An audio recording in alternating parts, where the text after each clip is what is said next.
Hello everyone, it's Caddy and I'm back with another process video for Spiegelmom Scraps. This month we are teaming up with the Let's Get Sketchy team and we are swapping sketches. So for the first 2 weeks of the month of November, we are going to be using 2 sketches that were designed by our very own Sarah, and then the next 2 weeks we're going to follow sketches designed by the Let's Get Sketchy team.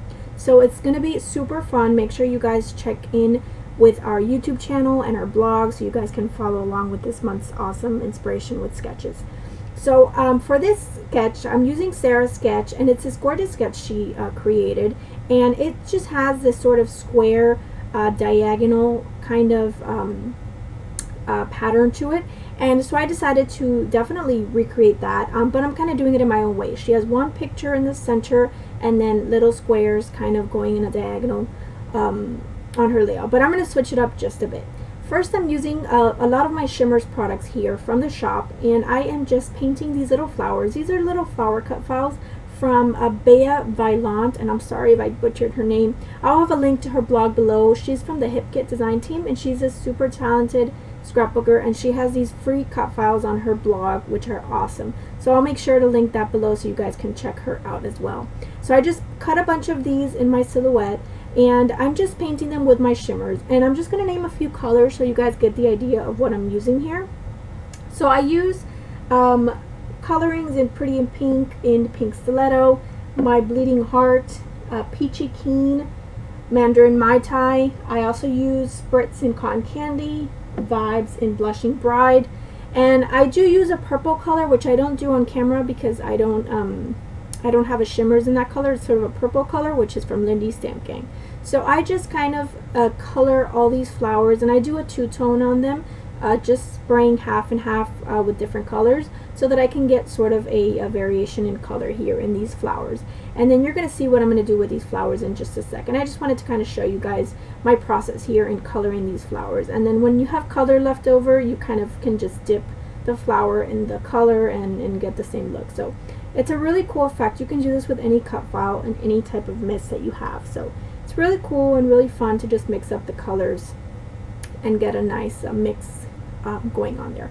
So yeah, so I'm just kind of mixing up the colors and just kind of trying to soak up the paint that I have there because I don't want to waste any of it so that I could get my flowers painted here. So yeah, this is definitely a lot of fun. This whole sketch swap thing is really, really cool. So I'm excited. So here are all my finished flowers. Now, the cut file that Bea has on her blog also has this outline of the flowers. So then I'm just gluing the outline on top of the flowers, as you can see there. And I just use 2 dots of glue, and I get that glued on there. So, and you can see there to my right that I have some that I had already done. So I'm just gluing them all, and I'm not going to make you watch me do this the whole way, don't worry. But I do that for all of the flowers that I'm going to use on my layout. And the reason I'm doing these flowers is because my pictures are floral, and there they are. Now I did use, for the leaves, that's just a cut file, I want to say from the Silhouette Studio, and I did use just a mix of 4-leaf clover, which is a spritz from Shimmers, colorings, which are Don't Stitch on Me and No Yoking. So I used a mix of those 3 colors to create the leaves, which are the ones that you see there, and I did that off camera.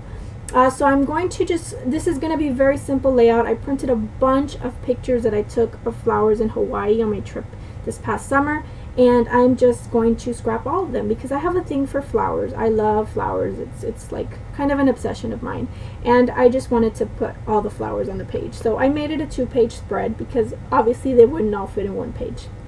Now I do realize these flowers are not all just only native to Hawaii. They're flowers that can be found anywhere, but I did take all these pictures while I was in Hawaii, and on several islands, I should say. So they're not all from the same island, but it's just beautiful flowers of Hawaii. So I'm going to use to write out Hawaii those letters in yellow, which are in the font Rain Boots, and it's one of my favorites, and I thought it was perfect to write out Hawaii. And then I'm going to use these Dear Lizzie pink ones to write out flowers. So I'm just kind of using my ruler to get it straight down there. And I didn't really think about where I was going to put my title. I just kind of went along with my layout, and I just kind of glued my pictures down. And I did it off camera because it took me a while to get the placement how I wanted it. So I did do that off camera, and I just played around with it until I was happy with the way that it looked. So, and there's still I think 2 or 3 pictures that didn't make it on here, but I thought that was enough. So I took these rub-ons from the My Mind's Eye On Trend 2 collection. So I'm going to use the rub-ons, and the rub-ons are just, one of them says beautiful, one of them says lovely. So I'm going to make my title Beautiful Flowers of Lovely Hawaii. So I'm going to do that. Now I am going to do a few things off camera here once I turn the camera off, which I'm not going to, obviously you're not going to see. I'm just going to take a few stickers that are arrows, and they're from the Urban Chic collection by We Are Memory Keepers, and I'm going to place them randomly around the page. So you will see that once I turn the camera off, you'll see it in the still shots. So I take a bunch of my sequin mixes here. I take the peachy sherbet and the mint chip and the spring blooms. So I just take a few sequins from different collections, and I just use them in the centers of the flowers, and I do that for all of the flowers. I just fill them with a different sequin color, and really I don't really, you know, put much thought into it. I just place a sequin. As long as the color didn't get lost in the sequin, I place it down. So that's why I just went through a bunch of my sequin mixes here from the shop, and I just placed them in the centers. Remember, if you guys do visit the shop and make any purchases, please use my code, which is Caddy15, and you will get 15% off of your purchase. Thank you guys so much for watching. Make sure you check out the blog post, which will be linked below, so you can follow along with our hop here, or not our hop, but with our team up with Let's Get Sketchy. And check them out. I'll have a link to them below as well. Thank you so much for stopping by. Have a great day. Bye.